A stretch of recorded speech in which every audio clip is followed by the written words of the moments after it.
changed assumptions in the model. So by changing the assumptions in the model, by saying we're going to look at interventions that change, some aspect of the system, we could say what are the ripple through effects of that intervention as it affects other places in the system. Okay, so again, much of the benefit of dynamic models, much of the motivation for using them is the desire to examine counterfactuals, situations which have not been directly observed because they're based on interventions that haven't been enacted yet. They're based on policies that are merely being considered. They're based on economic conditions that are merely being feared. And we haven't had the luxury of examining those yet. And just as a pilot might try out a plane simulator, getting a bit too close to a thunderstorm, so in a model we can, in a almost risk-free fashion, run the model when it's exposed to these various conditions that might not be under our control, as well as with respect to intervention choices. Okay, that's a big motivation with respect to dynamic models, and it's one that corresponds to things that are endogenous in the system. Those are the things that will change when we change these assumptions regarding the interventions, the other aspects of the external environment that are assumed, say the economic environment, etc. So endogenous quantities are of great interest. And we noted that endogenous quantities, more than that, not only are they of interest, they often provide a kind of unifying theory within the model that might explain many particular observables that otherwise might be treated as kind of solitudes, that we have to describe how an intervention might be positive as affecting outcome A, outcome B, outcome C, outcome D independently, and perhaps do that for several interventions, but be unclear about how their combined effect, which has never been observed, affects those different outcomes. Whereas if we have endogenous factors, think about kind of that viral load and level of cell-mediated immunity that interacts with it in the form of cytotoxic T lymphocytes, CTLs, precursor and activated CTLs. That provides a kind of unifying theory to viral dynamics, which means that the various factors we may be interested in just pop out of that. They're just different aspects, different measurements within that underlying dynamic. So duration of latent infection, height of viral load at the peak, duration of latent period, likelihood of adverse outcomes such as death or other certain complications. Those just emerge from this underlying theory. They're measurements from the underlying theory. They're not each something that is a separate thing that we have to specify how a given intervention might affect that. It emerges from this underlying dynamics. So when we have endogeneity, when we're simulating the behavior over time of the underlying system, often it's easy to relate certain types of observations to different pieces of that underlying theory. An example we're working on right now with Joanne has to do with gestational and type 2 diabetes.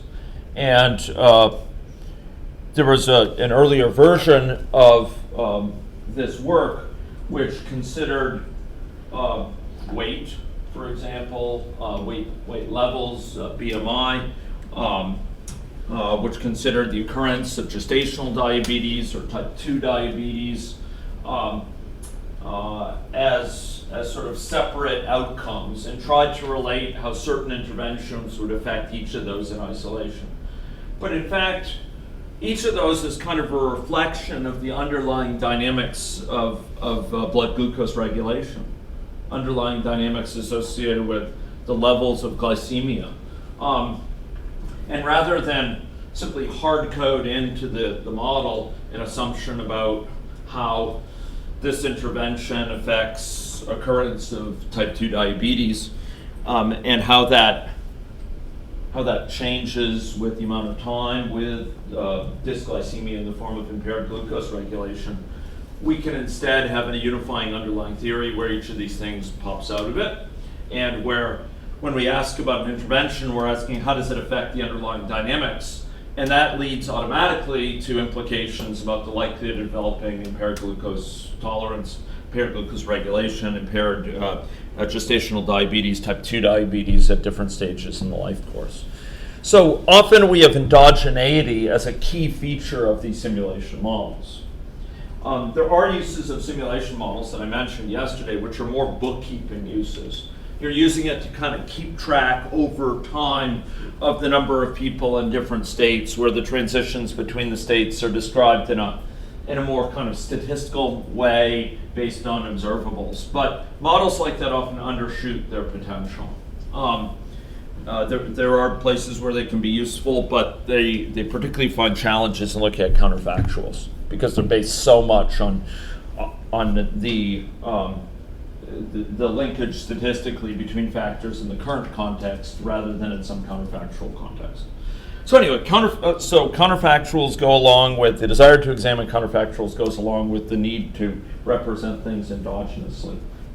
The model is calculating them over time. And often there's a set of these latent variables, or sometimes latent, sometimes observable, that drive dynamics of the system we're simulating.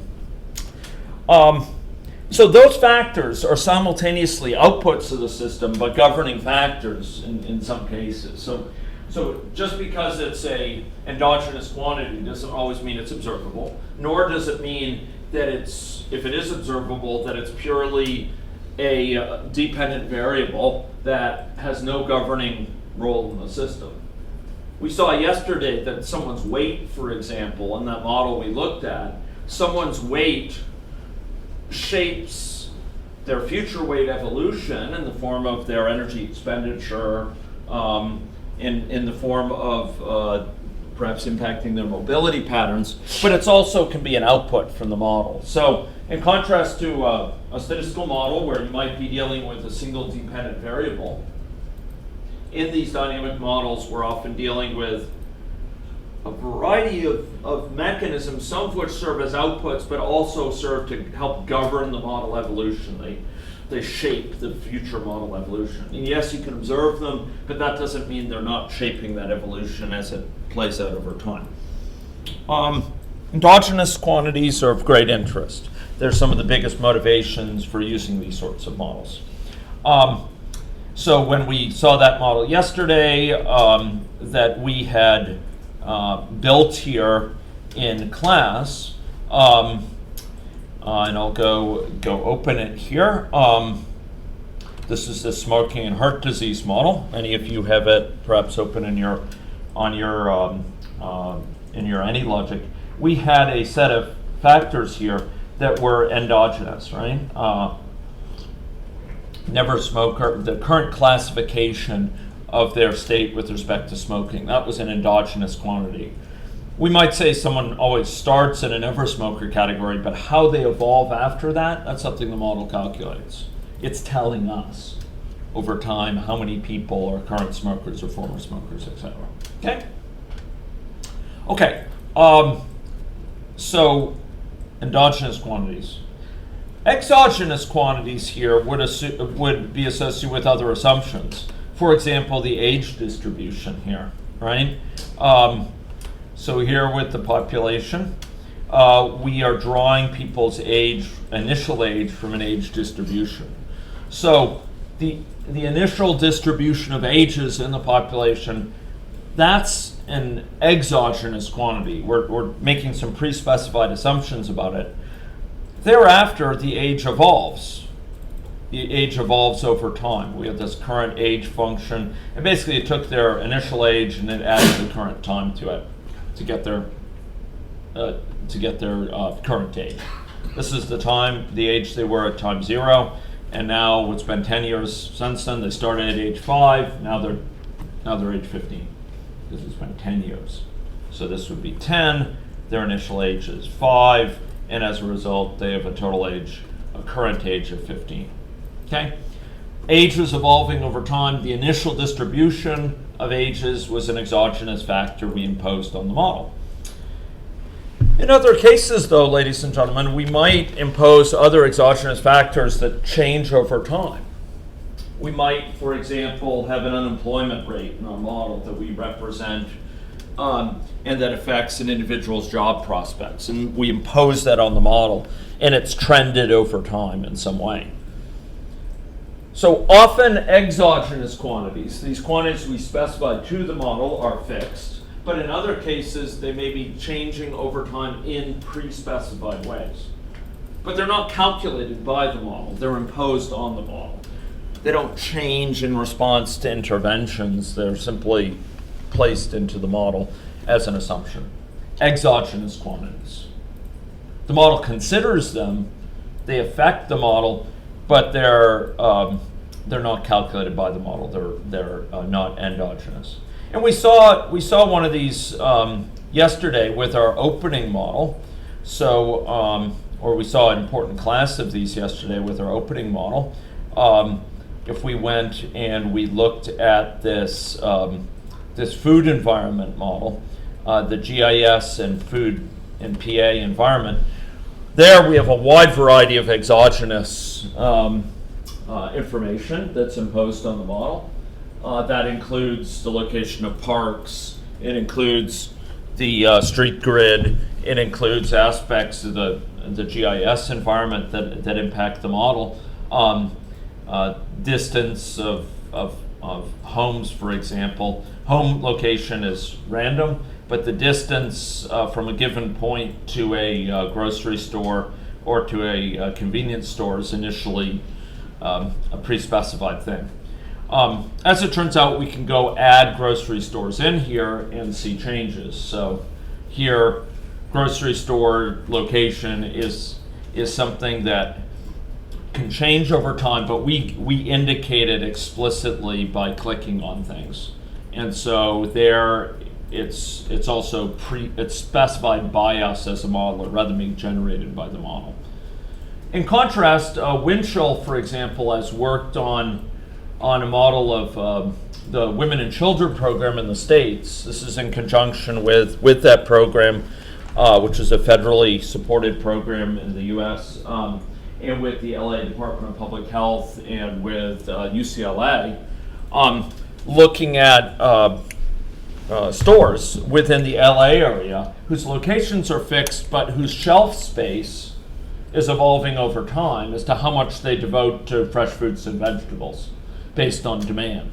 So here, the store location would be exogenous, but the store offerings in terms of products, produce, is in fact changing over time. And so that would be endogenous. And if people are interested, Winchell could show you that fine model. Endogenous, exogenous, and the final category is ignored. And ignored is a large class of things where, in many cases, we consciously put them aside for now. Not because we'll forever rule them out being part of our model, but because it doesn't right now, it doesn't make sense for us to have them in there. We think it's better to examine the model without them. We may consider them for additions. And we'll talk today or tomorrow about some processes by which we might evaluate whether we want to add something. There's processes called sensitivity analysis, which will help us assess whether or not the model behavior is likely to be very sensitive to the inclusion of a factor. There's other factors involving, think about the causal pathways that might motivate some of these factors to be in there. But often we start with a very simple model where a tremendous number of things are ignored. And by learning from the model, we judiciously try to add in features that we believe might offer additional insight or additional leverage. So a couple additional items that I wanted to note. So one item is that the type of model that we build has a big impact on what we can represent endogenously or exogenously. We have some models which are individual-based models and characterize the dynamics at an individual level. We may have other models which are more aggregate in character, which count the number of people with certain categories. And I think I'll show you an example of a model like that, just to give you a flavor of sort of what aggregate modeling looks like. If anyone is interested in following along, I think what I'll do is pull down a model which is currently on the site here in order to show you some of the features of aggregate modeling. Okay, so this is a model of it's going to be a model of service delivery within the context of a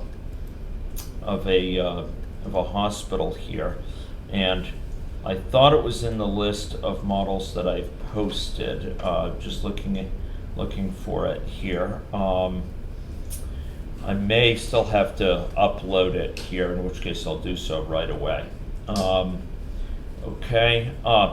Maybe what we'll do is I'll just go post this here and provide us both access to it. So give me just a moment, and this will be the GSS bootcamp. Here we go, and system dynamics module. Here we go. Featured models. Okay, great. So I'm going to upload to the models for possible use in class here. There's a folder called that, and there'll be a model that I'm posting here, which is called SD Resource Limited Healthcare Services. Okay, so it is now uploaded.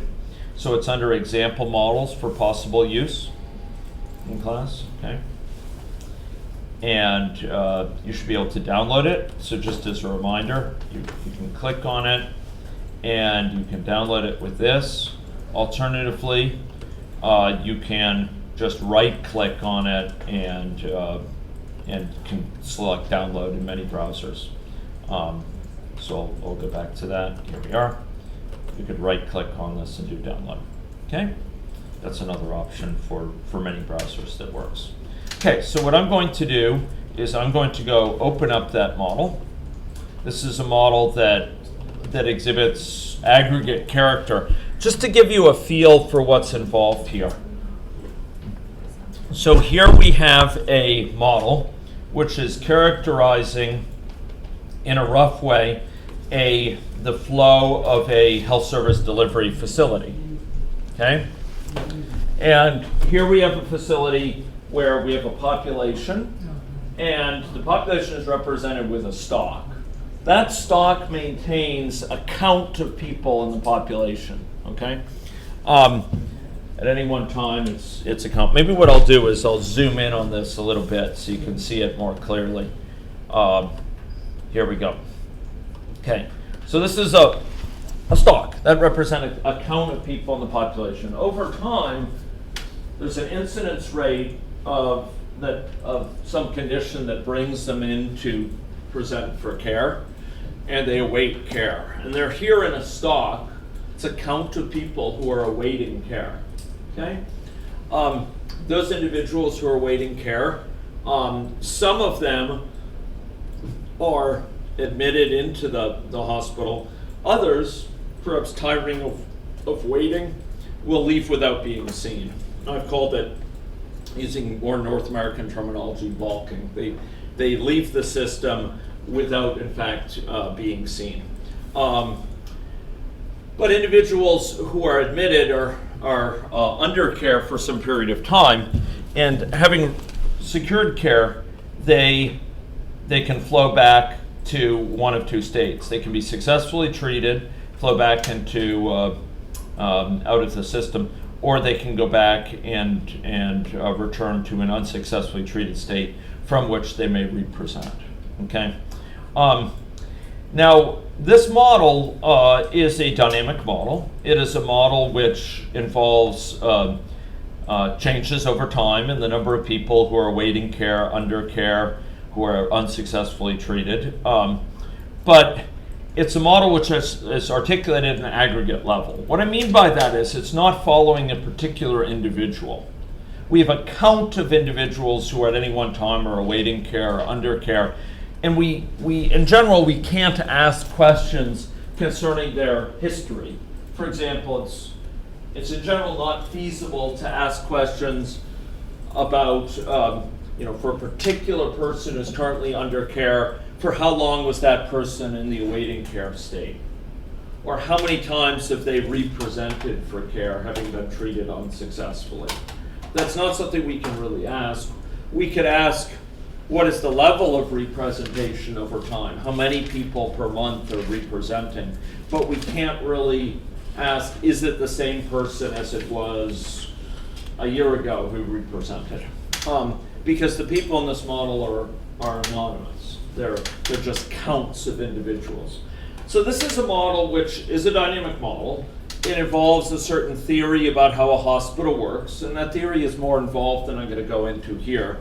It involves a reasoning about how the time until discharge depends on the number of healthcare workers that are available. There's some work like this which examine the effects of work pressure, that the more people who are awaiting care, who are awaiting admission, the speed with which each individual is seen may be reduced because people are trying to, the healthcare workers are trying to get through people to deal with the big backlog, and as a result the quality may decrease, and as a result individuals may be discharged without adequate treatment and represent accordingly. So there's some theory associated with these sorts of models.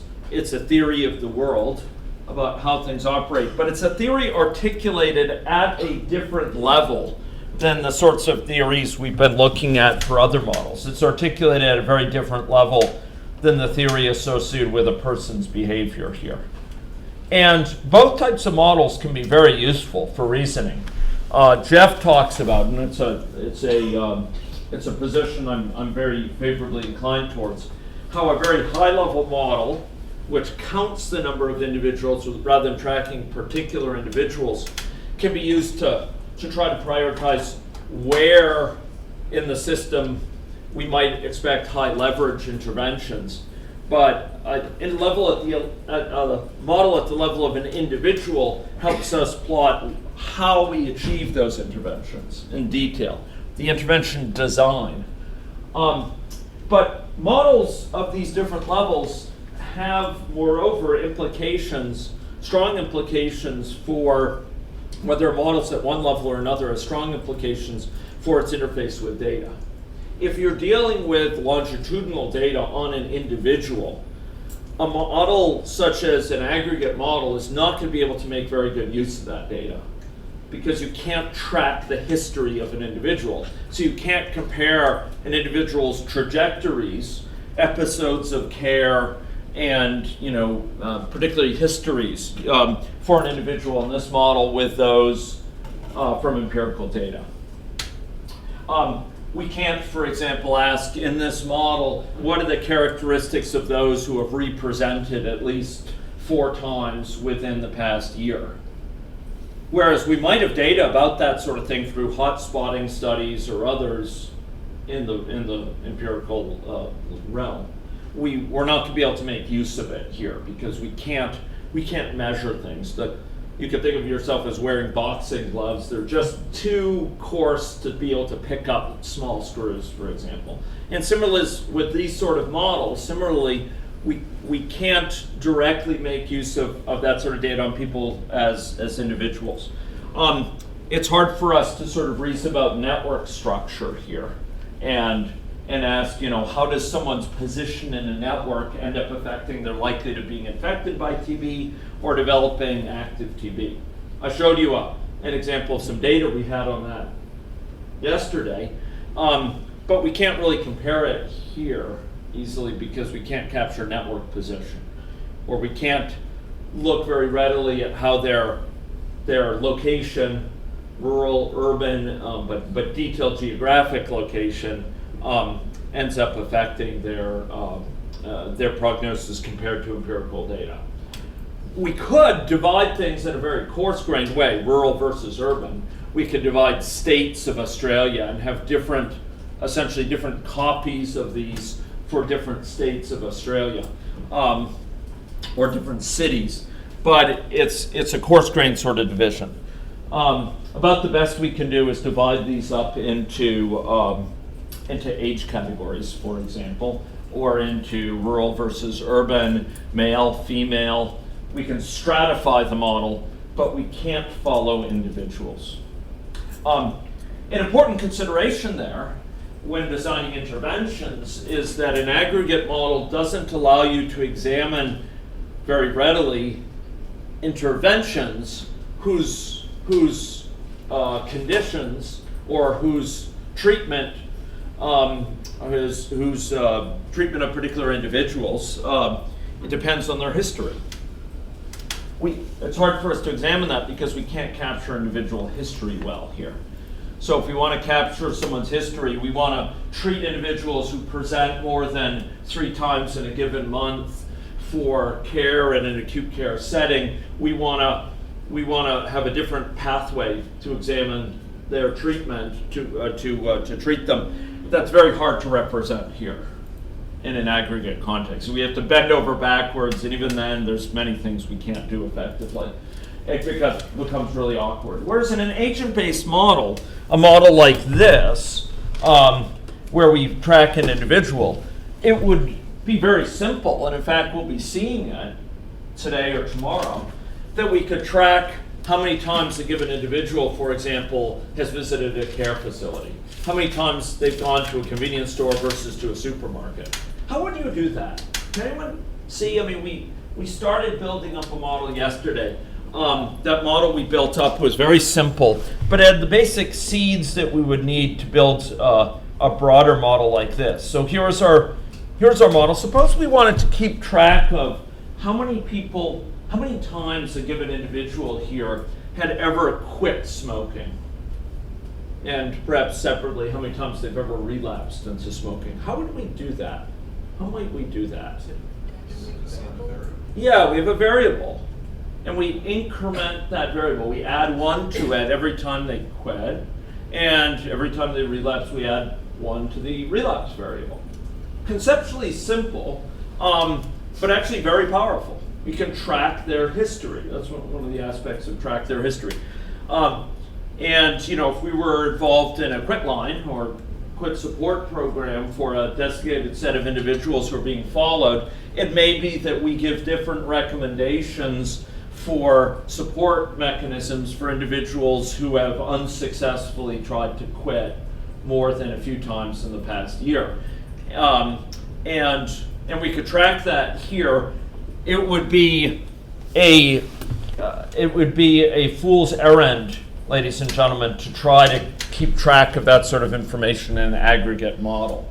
About the best we could do is have separate copies of a stock, count the number of people who have ever tried to quit once in the past year, twice, 3 times, 4 times, 5 times, and it gets really awkward, to say the least. Yes, Roberto. Can we check the number of cigarettes, for example? Yeah. People are likely to quit. Yeah. For example, if they are heavy smokers, Yeah. are less or more likely to quit.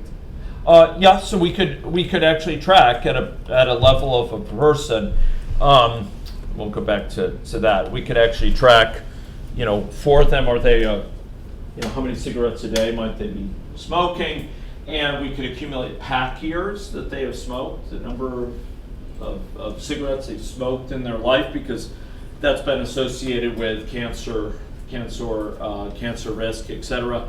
And we could keep track of that, and we could look at, for example, how does success in staying quit, how does the risk of relapse, and in fact occurrence of cessation, how does that vary? We could capture in a model how does that vary with the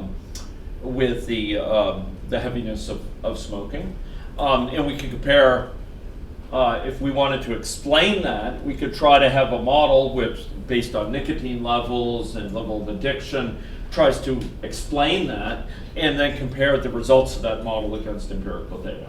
Okay? So, ladies and gentlemen, the level of a model affects a lot. The ability to reason about how well it matches data, the types of data that we have recourse to when comparing it. I would note, for anyone who's interested in how these models can be used at a more detailed level, system dynamics models, aggregate system dynamics models, I would just note that we have under participant resources in the example models here. There is a model called SD Diabetes in Saskatoon. Okay, and there's one called refactoring, and I believe that's the one we would want. We could actually download that, and this one is going to be one which actually represents a population at an aggregate level, and yet it does so in a highly stratified way. So we have age categories, we have gender, and we have ethnicity categories captured in the model. So it is stratified by, it kind of exists in parallel for different groups that are distinguished accordingly. And as I recall, that model is on the ungainly side is represented, but you can go look here. For example, here is an undiagnosed pre-diabetic population, and you can see it's maintained by age, ethnicity, and gender. And you can see it gets quite cumbersome to deal with this heterogeneity. Heterogeneity is something that agent-based models can capture very readily, the differences between individuals. When you're dealing with an aggregate system dynamics model, a system dynamics model that's articulated at an aggregate level, it starts to become cumbersome, although possible, to maintain certain types of heterogeneity. And if we wish to do so with a growing number of attributes, it becomes very unwieldy. Okay? So, yes, question? Would it be true to say that everything you can do in a system dynamics model, you can do in an agent-based model then? Albeit with much more computational effort? I should preface this by saying I've been applying system dynamics modeling for, now it's been about 23, 24 years, and agent-based modeling for about, I guess it's 27 years coming on. And that was before Annie was born, probably.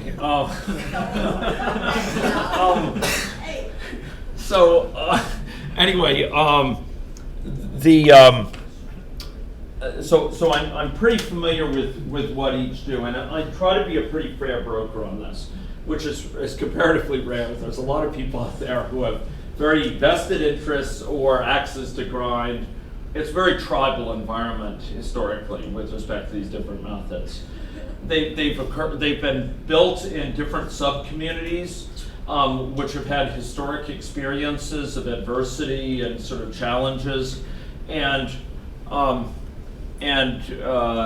when system dynamics community first started mixing openly with the agent-based modeling community, there were a lot of sparks between the two because both have evolved ways of preferring to think about a situation, etc. And so you'll find no shortage of people trying to diss the other tradition without having actually practiced it, which I think lacks authenticity. And so having built dozens or hundreds, probably I could say probably over 100 of each type of model over the years, maybe well over that now. Well, certainly, yeah, well over that, sorry. I'll try to be a fair broker. System dynamics and agent-based modeling are not replacements for one another. I would say that each of them certainly has areas of areas of specialization where it shines, where it excels, and where it would be a fool's errand to try to use the other approach to replace it. Computationally, could you do everything you can with an agent-based model in system dynamics and vice versa? Is it theoretically possible to simulate? Yes, but it would be a fit of madness to try to replace one totally by the other. Let me throw in a couple things which are really, really easy in both, okay? Or really, really play to the strengths. Agent-based modeling, I've just enumerated a bunch, right? Capturing spatial, geographic differences, individuals' histories, the impact of network position, basing interventions on aspects of heterogeneity or individual history is a strong one. The ability to capture a localized perception of an agent, that I make decisions based on the experiences of people in my social network and what I've heard from them. Maybe it's choices when it comes to my university to which I apply, or maybe it's choices with respect to the jobs that to which I apply, or to my health behaviors.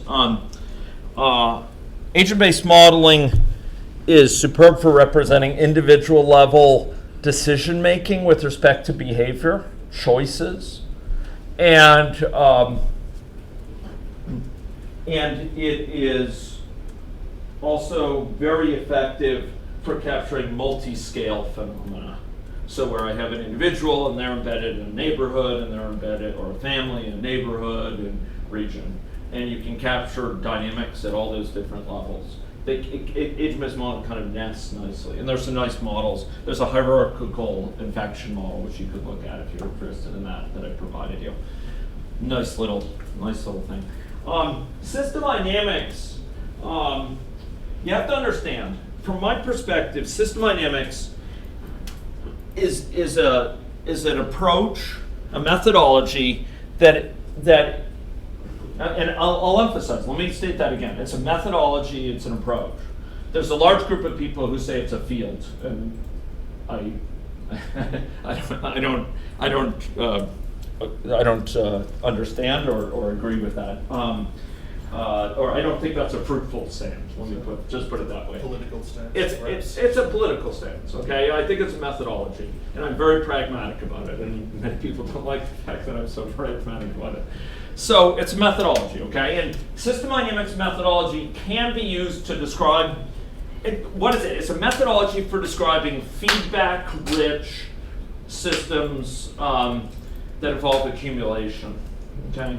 So it involves feedbacks. Let's go look at some of these feedbacks, okay? Here's some feedbacks. The more people that are in a undiagnosed pre-diabetic population, the larger number of people that will be proceeding on to undiagnosed diabetes over time, and that will in turn, come out of this stock. So the more people in the stock, the more people are going to be leaving it per month, and therefore will help bring down that stock. Same thing with the path down here. If we go look at that first model that we opened up in System Dynamics, this guy here, the more people that are awaiting care, the more people will be balking per hour. Okay, and the more pressure there'll be to admit people. Okay, so System Dynamics deals with feedbacks of continuous accumulations. By accumulations, it's an accumulation of people awaiting care, accumulation under care. It provides a way of characterizing the dynamics of those feedbacks and accumulations over time using what amounts to differential equations behind the scenes. It's a continuous system. We're counting the number of people in the state as a continuous quantity. And as such, providing a way of characterizing the dynamics of feedback systems involving accumulations, as such, it can be used at an aggregate level like this to count people, or it could be used at an individual level. In fact, that very first model that we opened here, that model of the food and physical activity environment here, this has a system dynamics model associated with characterizing weight change. I would not want to give that up for purely an agent-based model unless there were absolutely compelling reasons to do so. This is an exquisitely sort of simple, sort of characterized mechanism for describing at a very simple level weight change over time. And there's a whole set of theory of models like this. In fact, for weight change, Kevin Hall's models out of the NIH, for example, involving 2 to 5 stocks to characterize the dynamics of weight change. He wouldn't call them a system dynamics model, he called them a compartmental model, but they're mathematically identical to this framework. And if you want to describe continuous dynamics of feedback-rich accumulation systems, I don't know anything nearly as good as system dynamics for describing that. And we can do that at an individual level, or we can do it at an aggregate level. The issue becomes, if you do it at an aggregate level, you are constraining yourselves from capturing many of those features that agent-based modeling excels in. Geographic position, and people's history, and people's network position, et cetera. If you use system dynamics at an individual level, you can capture those things about the individuals in which these are embedded without problem. So the issue is more aggregate versus individual level of description, and not system dynamics versus agent-based modeling, in my view. And I have a long lecture on that, and I have a paper on that, something from many years ago that has been fairly widely circulated. But more than that, system dynamics mode of description, in using these equations behind this, is amenable to a lot of techniques for combining with data that we'll be talking about here. You can use formal techniques based on machine learning principles, computational statistics, to combine these sort of models, when conducted at an aggregate level, with incoming data in a way that is just not currently feasible. It's certainly hugely more difficult with an agent-based model. Okay? And there's techniques like the Kalman filter that that Winchell here has applied, which there's no way you're going to formulate it with an agent-based model, because there's no articulate mathematical specification of an agent-based model yet extant. Okay, maybe in my next 20 years I'll contribute that, but it's not present right now. Another place that I would use a system dynamics model in a heartbeat is, well, again, if I'm characterizing dynamics, even at an aggregate level, of a system which is very patently continuous, and where going into trying to characterize individual agents would be crazy. An example is I've worked with models of cholera. Cholera exists as a pathogen in large bodies of water.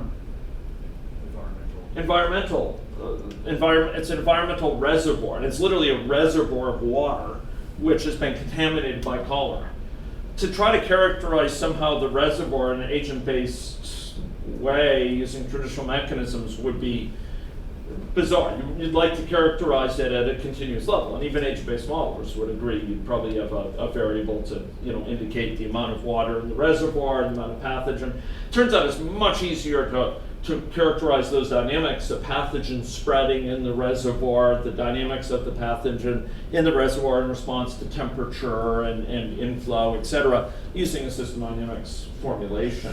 So really system dynamics is great when you have you're characterizing processes that involve continuous dynamics of a feedback-rich accumulation system.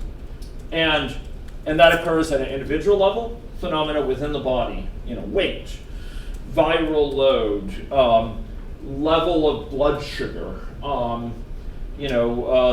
addiction level,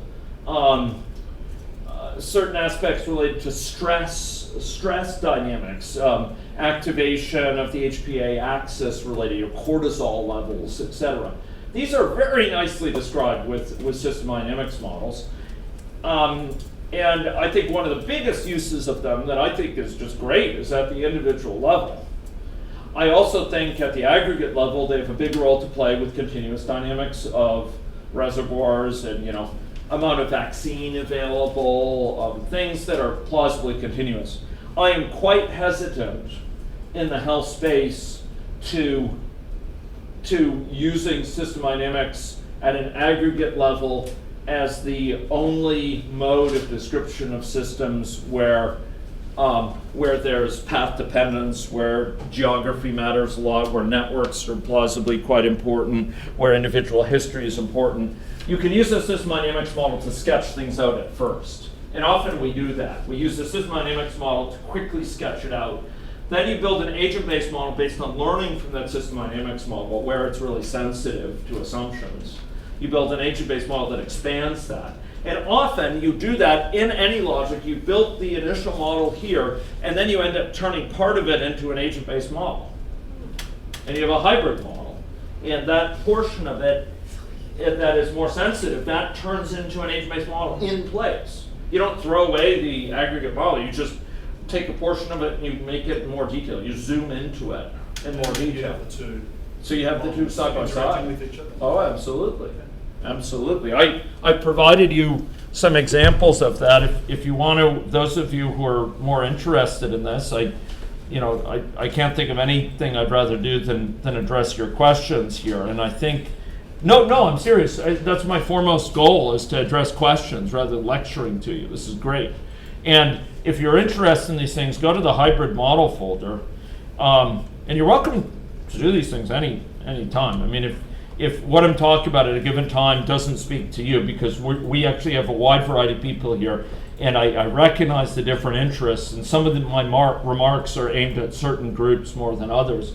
If you're ever disengaged by what I'm saying, it doesn't seem to speak to you, go and explore things. There's lots of good stuff here, at least I consider good stuff. So for example, here there's a thing called budding hybrid. This is a pretty nice one. So here we have a model where people start in a stock. Over time they develop diabetes, they turn into an agent at the time they develop diabetes. So at the time they reach a certain point in the risk continuum, they're rendered into an agent, and from then on they're simulated as an agent.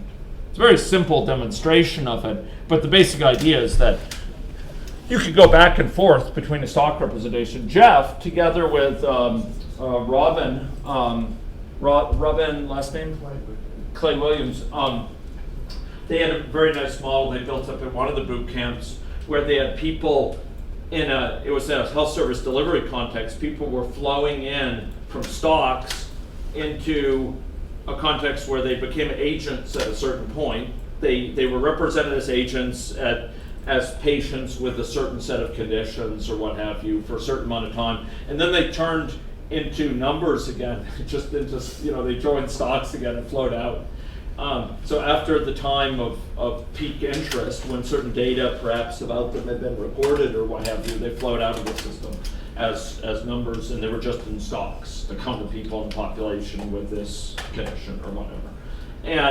And that's a very effective measure. So that's what we do with these models. We often evolve the boundary, and we evolve the boundary based on learning, not based just on presuppositions.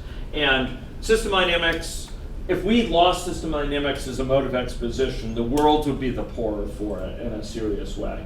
And hybrid modeling would be have far less import than it does, because we do have recourse to system dynamics. So system dynamics is, in my view, not a replacement for agent-based modeling. Agent-based modeling is not a replacement for system dynamics.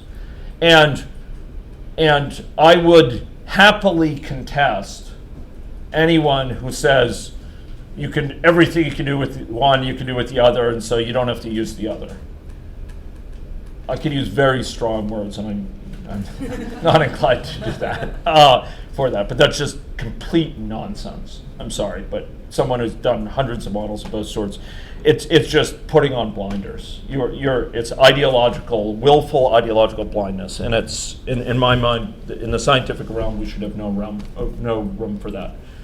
It's it's really, I think, a position of those who are more insecure than they should be about their skill sets. So really, these are methods which work side by side. In discrete event modeling, as another method, exquisite for representing resource-limited flows, defined workflows in resource-limited conditions, and describing them with a remarkable degree of conciseness, concision, as we sometimes say, with the ability to change assumptions about resources in a very nimble way, to capture aspects of movement times very easily around a facility, etc. There's nothing like discrete event modeling. And if someone applies, system dynamics and said we don't need discrete event modeling, maybe they should go work at the White House or something. I don't know what they've been smoking to use the terminology from the Swedish president, I think yesterday. Yeah. Question? Because you just mentioned discrete event simulation. Yeah. Can you elaborate a little bit in the difference between using system dynamic versus discrete process modeling? Sure. Okay, so I have a bunch of slides on this that I'll share with you, but let's go open up a model. Okay, file, open, and on your example models, if you want to follow along with it, you go into the hybrid model folder, and I would, here, let's start easier. Go to example models, these example models, and there's one that is called ophthalmology department.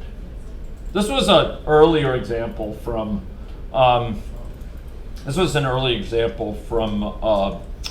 AnyLogic that they kind of discontinued, and so I continued it. So if you could download that, I have to say, I distribute this with caution, and perhaps sometimes I'll receive a cease and desist order, because all other models here I've created, I or one of my students have created. This one actually originally came from AnyLogic, and then they got rid of it, and I may have tweaked it, but I can't claim it as my own. It's from them. So I just downloaded the ophthalmology department, and I'd ask you to download the layout. There's also something called layout.png as well, which is it will give a visual depiction. So I'd like you to download that at the same time. If you could go then open it up in AnyLogic, go open up the ophthalmology department. Here we go.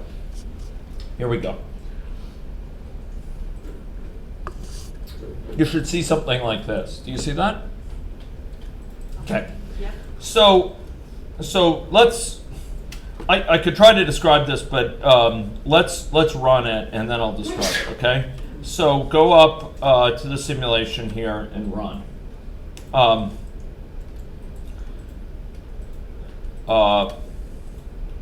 So here you go, and what we have here is a clinic. People come into the clinic, and they are placed in rooms and are treated, and then they leave the system.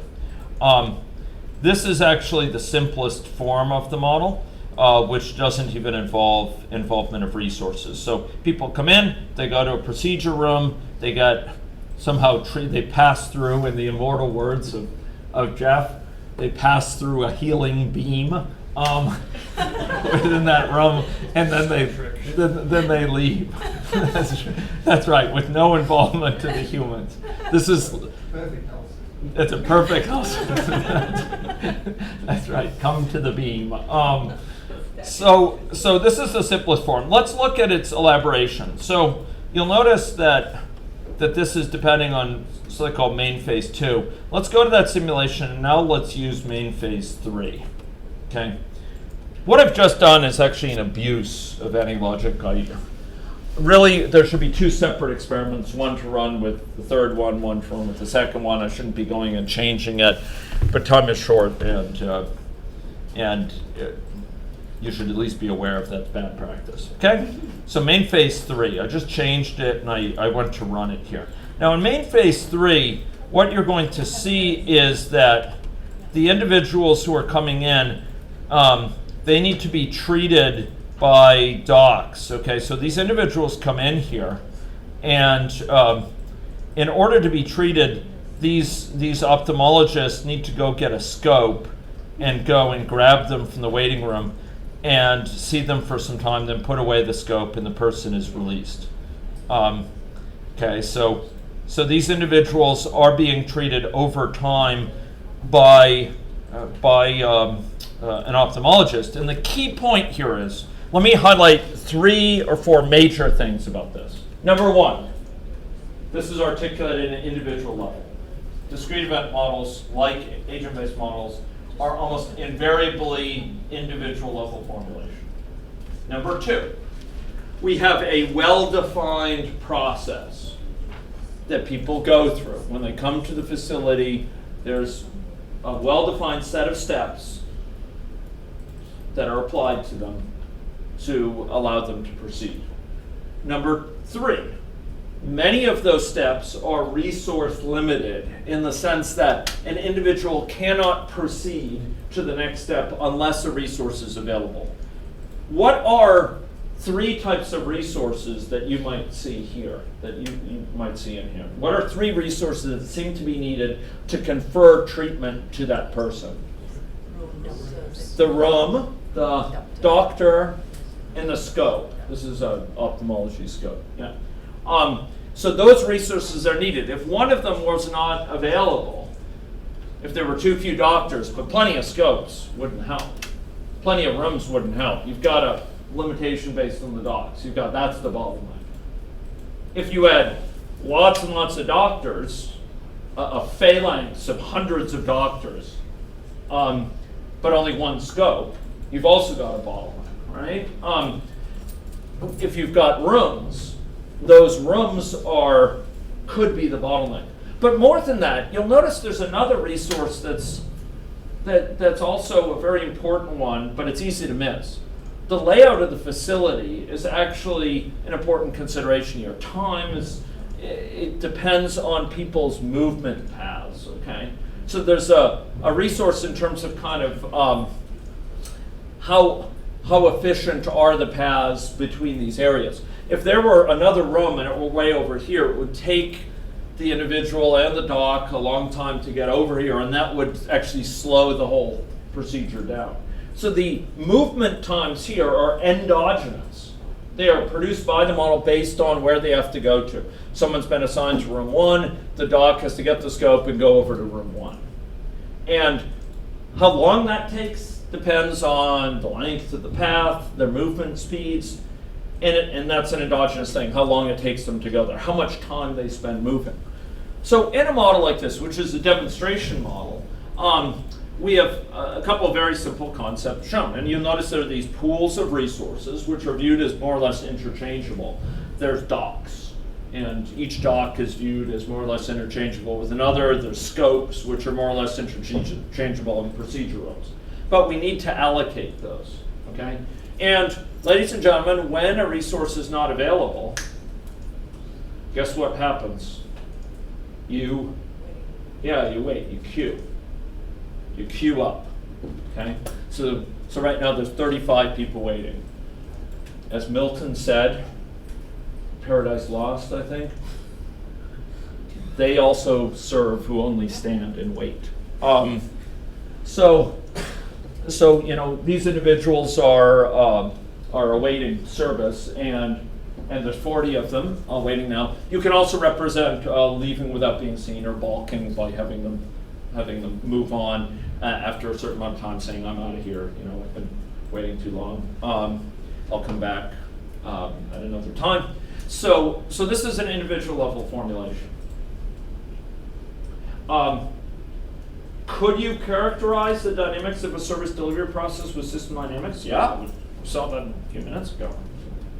Count of people and different count of people in the waiting room, count of people currently being served, a flow of people balking. Yeah, you can absolutely, we saw that.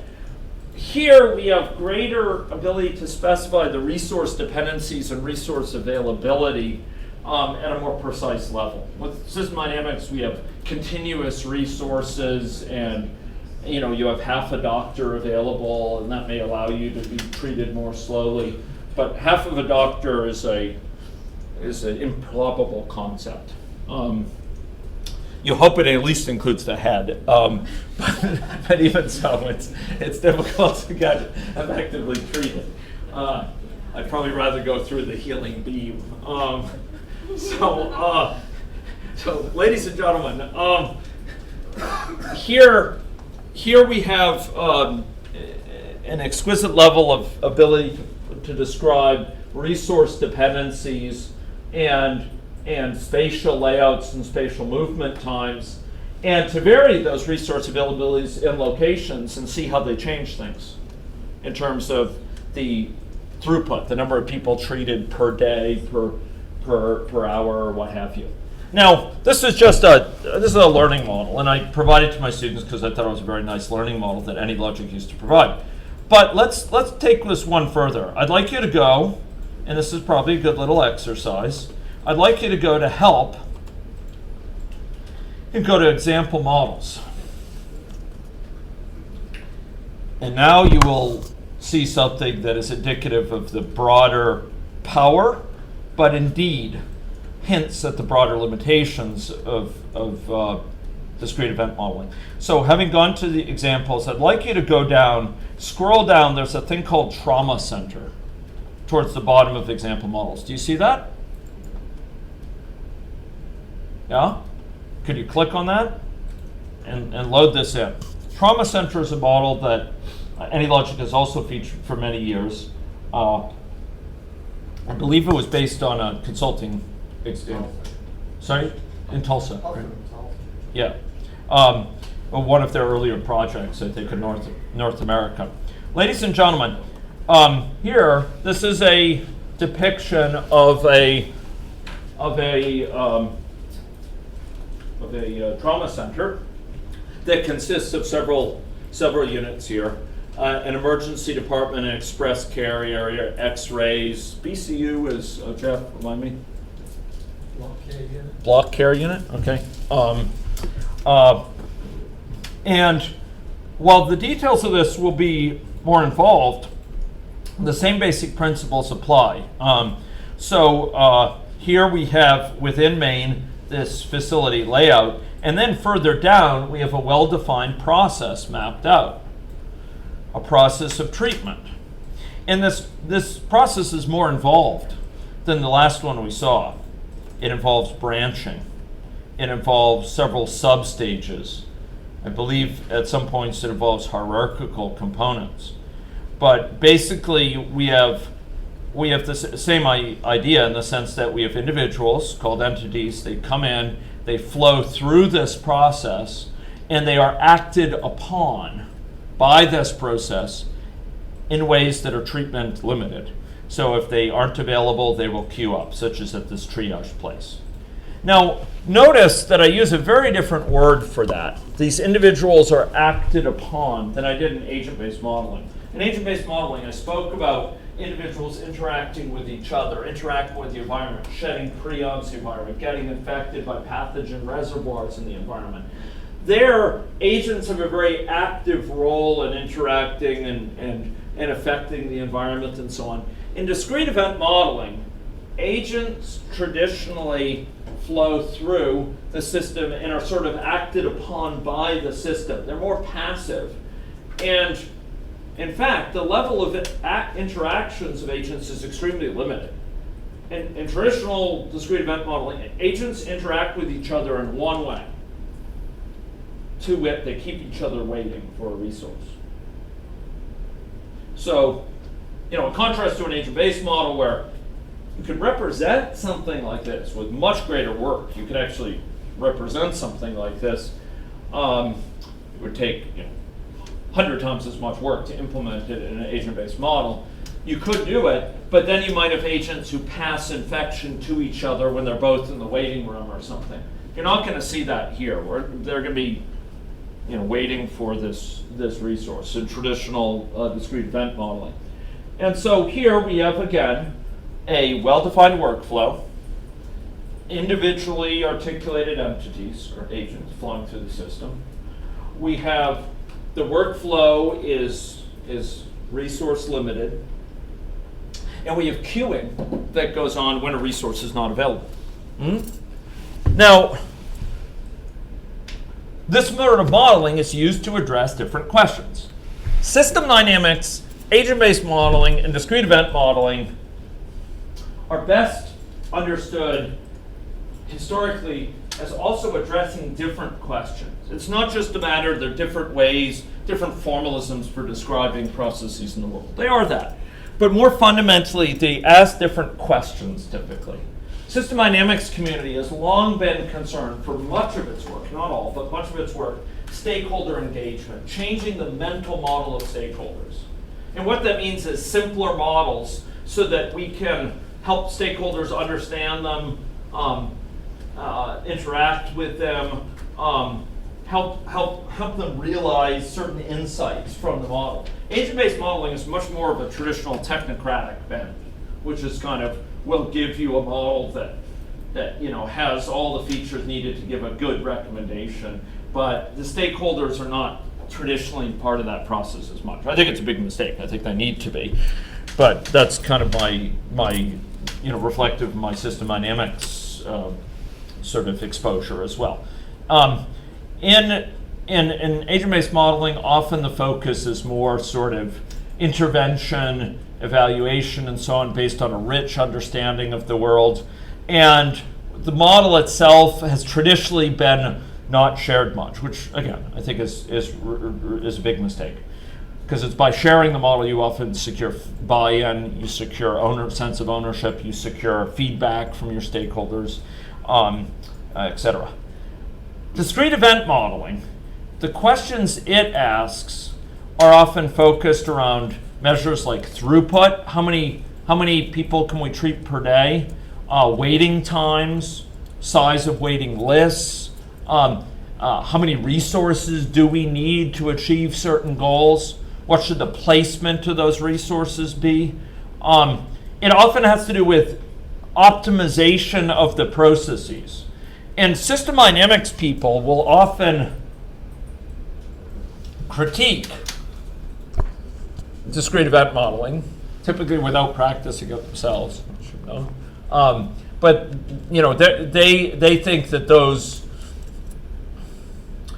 goals are too modest. That modeling should be used more strategically, and they kind of think, okay, much of what discrete event modeling is used to do is kind of rearranging deck chairs in the Titanic.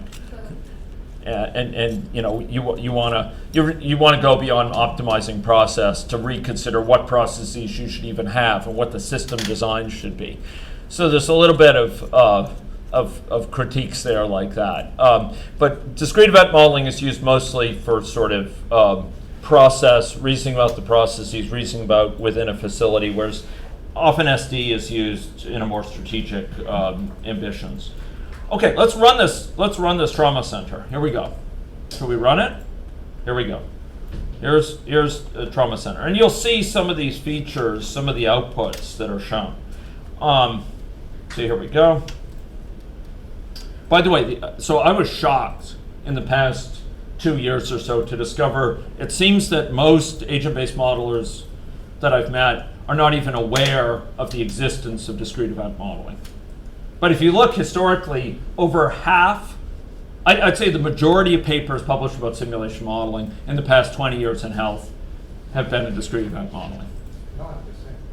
Maybe 90%, yeah. I mean, it's a very large fraction. And the idea that agent-based modelers just don't know what it is just strikes me as bizarre. These are really smart folks. I mean, it's just again, sociologic, siloed blinders to things. Okay, so here's our facility. Do you see something like this? Yeah. So individuals enter in here in the in this area for waiting room. They go to a triage center here, And eventually we could slow this down some. Here you can use these controls to slow this down. You'll notice they're coming here, they're being sometimes taken out of here to bring them to triage for interviewing and so on. Individuals will sometimes come to this area with an individual or to bring an individual out. Some individuals come in on gurneys or wheelchairs, or they'll come in from an ambulance and they'll have an extra level of acuity, for example. And you'll notice that there are these rooms here which are used for treatment of various sorts.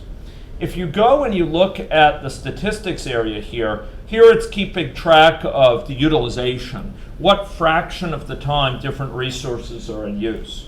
For example, doctors, specialists, physician's assistants, triage nurses. And we can run this out over time, right? And we'll see these patterns. These are empirically observed patterns of care seeking within the facility. And I think they have both data on ambulances and on presentation by walk-in individuals.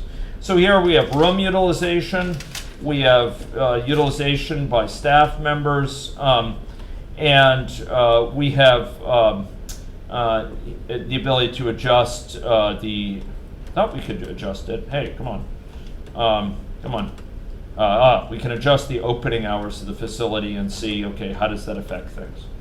How does that affect the kind of utilization? How does it affect the length of stay of individuals, et cetera? So if we were to go really, shorten the availability of this facility, we would expect it to impact the length of stay of individuals with different situations. Here's kind of the process. This gives an indication of how many people have reached certain points in the system, how many people, for example, have gone directly to the room versus going down to a different care process. And these are different areas of that process. Here are the resource pools associated with availability of those resources. And we can also view it in a way that indicates the numbers here, the number that are present currently in the ED. I'm going to slow this down a little bit just so that you could see a little bit of the action of what's going on here. But here we have indications historically how many have come in here, how many have been discharged, how many came in via ambulance. So here we're very focused on the process side. Could you describe this with the system dynamics model? Yeah, there's been actually a lot of work. And Jeff has been involved in some sort of descriptions of service delivery with system dynamics. It's a well-defined area. And system dynamics can be used to kind of probe issues like how do the treatment patterns change with pressure? That's the sort of thing that they'll often be interested in, where are the feedbacks? System dynamics, people tend to focus on the feedbacks in the system and the accumulations. With discrete event modeling, it's a little bit more of a sort of a process-centric approach, and with less traditional feedback focus than in system dynamics. So discrete event modeling has exquisite ability to crisply describe in a concise way the dynamics of resource-limited systems with defined workflow, where we're interested in things like throughput, waiting time, waiting list length, and investigating impacts of facility layout and resource availability on some of these outcomes. There are limitations to this. Jeff talks about within a hospital. You can apply discrete event modeling pretty well at the level of an emergency department. And there's, I think, you had identified, over 1,000 papers in this area within the past 10 years or something like that. But once you start trying to do this for the whole hospital, from what I've heard, and certainly from what Jeff has commented, it's not going to be a viable scheme because the rules, the workflow is just not well defined and not set in the way it is for a small facility. And you're going to end up you're going to end up trying to shoehorn in an awkward way great flexibility into a framework that's not set up to use it. Discrete event modeling shines when there's a defined workflow. If you have highly variable workflows based on many features, individuals' history, based on circumstance, opportunistic sort of situations, trying to do it in this sort of environment is going to be, it's just going to cause you a lot of grief. And there, if you want to do it at an individual-based level, which would often be the case, use agent-based modeling for the rest of it. Sure, you can use discrete event for the ED part, emergency department, but then downstream of that, use agent-based modeling. Okay. Operating theatre scheduling is also lots of discrete. Yeah. Good. Yeah. When you're trying to optimize a process, It's routine. yeah, routine, well-structured process. And could I do that in agent-based modeling entirely? Could I do that trauma center? Absolutely. It would probably require about 100 times as much effort. And that effort has opportunity cost. That's time away from analyzing the results. It's time away from evolving the model. It's time away from sensitivity analysis. Time away from taking the project to the next level with the stakeholders. So these things have costs, and you'd like to be able to maintain flexibility, nimbleness, agility to respond to the needs, and part of that is using the right method for the job and the right method for that piece of the job. Okay, so that was more detailed than I had initially intended, but it is something which are very important topics, and there's nothing more important than to answer questions I get. So this is great. Maybe I'll just mention one or two more things here. Okay, maybe 3 or 4 more. Okay, first of all, we hadn't talked much yesterday about service delivery, and looking over people's pre-survey, I saw some people are interested in service delivery. We talked yesterday about complexity in systems, and a lot of my comments were at the public health level. The fact is that we see great complexity within service delivery as well. So I'm privileged to be involved in a project, as is Jeff, with our provincial Ministry of Health, look at ED weights and system-wide patient flow. And one of the big realizations of this project early on, for me, I mean, Jeff may have known about this before I was born, was that a lot of the long wait times within the ED, ladies and gentlemen, do not come from dysfunction in the ED. They are coming from systemic level concerns that extend well outside the ED. In Saskatchewan, a lot of the issue is of two kinds. Number one, more at a familiar level, you have people coming to the ED who don't need to be at the ED. People who fall through the cracks of the family care system or primary care. There are individuals on home care whose quality of home care, because they see different nurses day to day with great disconnection, they develop a foot infection with a diabetic with peripheral neuropathy, and they're brought into the ED unnecessarily. It could have been headed off if someone had caught it. There are individuals who are brought to ED for conditions that could have been treated by a paramedic in the ambulance, but because of jurisdictional rules, that's not permitted, and so they're brought to the ED.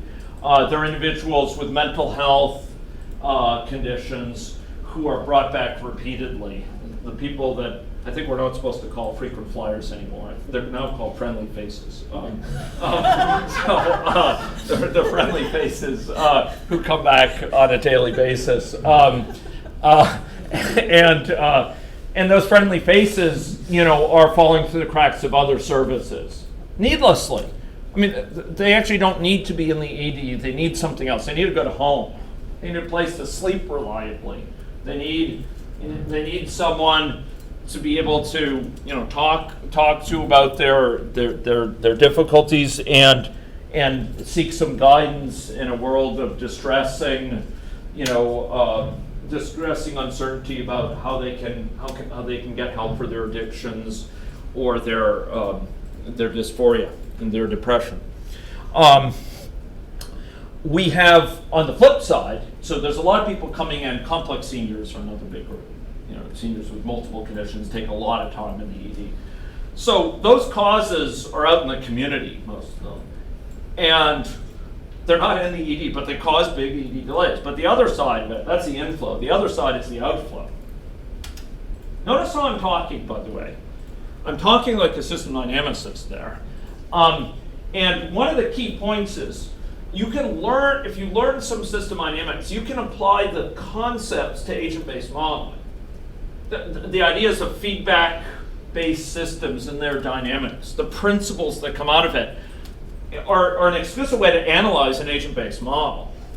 It's just, right now, they tend to only be practiced in the system dynamics area. And they are very powerful and quite deep often. But they are, oddly enough, sociologically, they're almost always applied in the context of stocks and flows, where we could apply them to an agent-based context. So don't think that system dynamics ideas only apply to system dynamics stock and flow models. That would be really shortchanging their potential. Same thing with agent-based ideas. They can be carried over to some ideas from system dynamics. To some, that is heresy. And if that be heresy, I will gladly participate in it. So, ladies and gentlemen, back to the point. The issue with EDs is also a matter of outflows.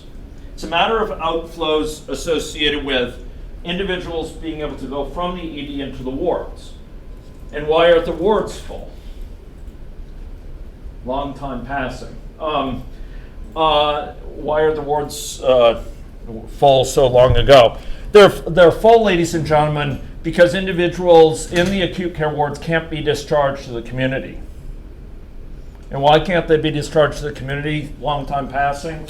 Why not discharge the community so long ago? Because the long-term care facilities, the aged residential care, those facilities are full, or they're not available in the area to which the person needs to return to secure their informal support through family, etc. And so we have people being blocked to occupy acute care beds who don't need to for medical conditions because they can't get out to an option in the community. Once again, the issues are in the community. And so, when we think about fixing ED waits, fixing ED dysfunction, while we might be first impelled to say, oh, we'll build a discrete event model and characterize it nicely and fix it, often you're going to be falling flat because the problems are broader than that. It's a system problem. It's not just each piece in isolation, it's the connection between those pieces. It's the community, yes. It's the acute care wards, yes. It's the ED, yes. They're all linked, and they're linked in a way that is dysfunctional right now. And to fix them, you need to address multiple needs, many of them out there in the community. And that's what we're working on these days. And by the way, I'll further note, it seems fitting that yesterday I didn't comment much on service delivery issues, so forgive my efflorescence in this regard. But ladies and gentlemen, one of the issues is in fixing these things that we don't have good data from the community. Because guess what? There's tons of data collected in the acute care wards. There's tons of data collected, quite a bit in the ED. And there's very little connected in the community because traditionally that doesn't seem like the important thing, right? People are out there. We need to be ready for them when they present. That's where the important thing has occurred in people's minds normally. It's, we're a disease care system, right? Not even a healthcare system. We're a disease care system. We care for diseases. And the apparent needs, attention-wise, are in the acute area, in the hospital. So we have this poverty of understanding of what's going on out there in the community. Now, pursuant to Kim's question yesterday, What if we don't have the data? What if we don't have the data? Well, Jeff advanced, and I actually agree with this, that if you don't have the data, it's even more important to model. Now that'd be heresy in some quarters, but it's true. Ladies and gentlemen, it's when you don't have the data that you need a model to help inform you where does that data need to be from. What data do you need to help prioritize the data collection, but even to shape your understanding of which data items would be most valuable. I was amazed at the health literature when I first started doing modeling for health policy. I told you I was agog at the data sets. I thought, these are ambrosia from the gods, and I can consume them and be filled, be fulfilled. But I'm still waiting to be fulfilled. Empty calories sometimes. Ladies and gentlemen, I exaggerate, but they are, they have limitations too, just as models have limitations. But when it comes to data, we often find, when I looked at the health literature, I found there's a lot of data there about interventions and how this intervention affected in this trial, et cetera. But when I actually looked at what data they were publishing about the outcome of the intervention, it was an awkward match to put it into my model sometimes, because they were reporting things which were not terribly useful. I remember one study, it reported on this great program for anti-tobacco education for kids. And I was all excited to represent this in our model. And their outcomes from this study was about prevalence of smoking. They weren't capturing behavior change. They weren't saying, okay, how many kids, ended up quitting smoking who had been smokers? What was the relapse rate before and after the intervention in sort of a case control sort of context? They weren't looking at the differential change in initiation rate for uptake for smoking. Instead, they were just prevalence of smoking. And I had to somehow map this to a dynamic model. Okay, how am I going to capture the effect of this intervention when I don't know what behavior was changed here? The researchers, in many cases, do have access to data of a sort that would be more useful to modeling, but they're not aware of just how much more useful it is. And so sometimes using a model to figure out what to collect is very important. Ladies and gentlemen, there's also a very important use of, there's Ross Hammond, my colleague from Brookings, who I really think is a fantastic person in the field. He talks about modeling for two different uses. Modeling for theory building and modeling for theory explication. The idea here, look, if there's a well-defined theory in your area, models can help you understand what are the implications of that theory. If it already exists as a well-defined theory, what are the implications of the theory for this intervention or that one? What are the implications for where we might be going down the road? By contrast, if there isn't good theory in your area, if there's not good theory that you can draw on that might link up the factors you're dealing with, modeling can be used to kind of explore, basically help advance theory, test out possible theories, etc.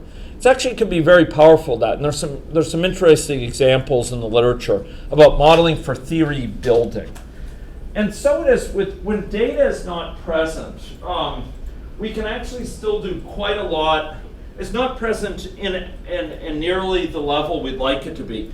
Often, by building models is how we elicit tacit understanding from individuals. We can still often capture within the model understanding of the system structure and kind of the regularities of the system, even when the data is less present. And we can often use the model outputs to compare against people's impressions of the system. We sometimes talk about making use of expert knowledge in that area, where you'll have someone who's worked in this area for many, many years, and you show them results from a model, and you say, does this does this strike you as plausible dynamics in a way that that secures feedback? So, building models, even when there's not good data available, helps develop understanding, helps prioritize data collection, helps understand what type of data to collect, helps elicit knowledge from stakeholders, helps to some degree in theory building at times, and it can be used sometimes for comparison against people's impressions from working in that area, even if the firm data is less present. One thing that is clear is it won't help to not build models. To hold off modeling until the data is ready. It's like waiting for Godot. You'll wait, and you'll wait, and you'll wait, and the data won't be available because there's no model to make use of it. Sometimes having a model drives data collection. We saw this in a big way in our work with the Ministry of Health. The model becomes people realize, wait a minute, this is a strategic asset. We need to inform this thing. We have this model. It needs data about the community options. We got to go mobilize and get that data about the structure of things in the community so we can refine this impoverished understanding we have about home care and long-term care or aged residential care. And the model helps drive sort of data collection, but more informed data collection, judicious data collection that can actually be used in a timely and useful fashion in the model. And that's really what you want. You want a model that will help motivate people, and sometimes that's not going to happen unless there's a clear need in the form of a model that offers a great deal of promise. And as I said, I've seen models in several instances drive subsequent data collection. Okay, so those are some overall reflections. I went on for a while, but I'm glad we covered some of those issues. Any questions before we break here? We could break for a little bit, and then we'll start up, I think, with a bit of hands-on items. Questions? We'll do some model extension. Okay, so Jeff, is this morning tea? Let's just check the things. Okay. They're usually early. That's great. Question? When shouldn't you build model? When shouldn't you build a model? Yep. Jeff. No, sorry, no, just saying morning tea already. Thank you, Jeff. Oh, no. When shouldn't you build a model? When your question is not a good fit for dynamic modeling, and there's certain things dynamic modeling is suitable for, and there's many questions I brought by students. I said, that's not a dynamic modeling question. Let's use machine learning method for that. Let's use logistic regression to probe that. Let's do competing risks analysis or recurrent events analysis to examine that issue. Now, even there, and perhaps it is only as I am wont, but actually I think it's really useful. We'll get into this. But with those techniques, machine learning, biostatistical methods,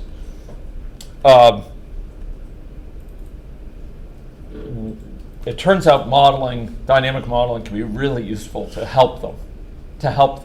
It's not that we build a model to address the problem. We build a model to help test some of those methods and so on. We have an administrative data algorithm issue. We want to draw data from our administrative data sets. We're not sure how to best define occurrence of diabetes. We have two different administrative algorithms to run on the administrative data. Which of them is better? We use a dynamic model to test. In the dynamic model, we know the true situation. We generate synthetic administrative data, and we say, if we applied this algorithm to that, which of the two algorithms would yield better findings more similar to the underlying situation as captured by the model? With a machine learning method, we have a classifier, and we're trying to classify, individuals who are at risk of strong depression or something. We'll use an underlying agent-based model to test out using synthetic data and see how well does it pick up under these conditions and these assumptions of accuracy of the measurements, how well does it reliably indicate occurrence of depression. We'll use it to test how well does it capture causality when interlinking different types of events in recurrent event analysis. We'll use the model as kind of a synthetic population to produce data similar to what we have in the world, but with the added twist that we can test that algorithm to be evaluated against what's going on in the model, because we know the situation in the model in the way that we don't in the world. In the world, we don't have the luxury of knowing what the true situation is to evaluate to compare two different algorithms administratively to know which of them gives better results. With a simulation model, even though it's an imperfect representation of the world, we may be able to spot big problems in those algorithms, big oversights or gaps, or areas where they fall flat by using synthetically generated data. It's what my colleagues in statistics, who I collaborate a huge amount with, what they call simulation experiment. It's generating synthetic data and using it to evaluate the accuracy or the robustness of certain methods. They are statistical methods, but you can apply it to other types. And this is an underused type of activity for simulation models. There's a couple of papers which have done a quite nice job with this. A thesis from Michigan, I know, that has done a very good job with molecular epi methods, but it's a great use of models. And it doesn't require the model to be perfect. The model will show you big gaps. Even if it's not accurate, it will identify gaps for you that could be gaps in the world if you were to apply this algorithm naively in the world, and it will alert how you might need to refine things. So anyway, even there, simulation models should be used, but they shouldn't be used to answer the question directly. It can be used to support. Are there times you won't do a simulation model? I'll think about that. Okay. Okay. Good. Okay. I hereby declare the morning tea. Thank you. Sorry. No, it's great. That's great.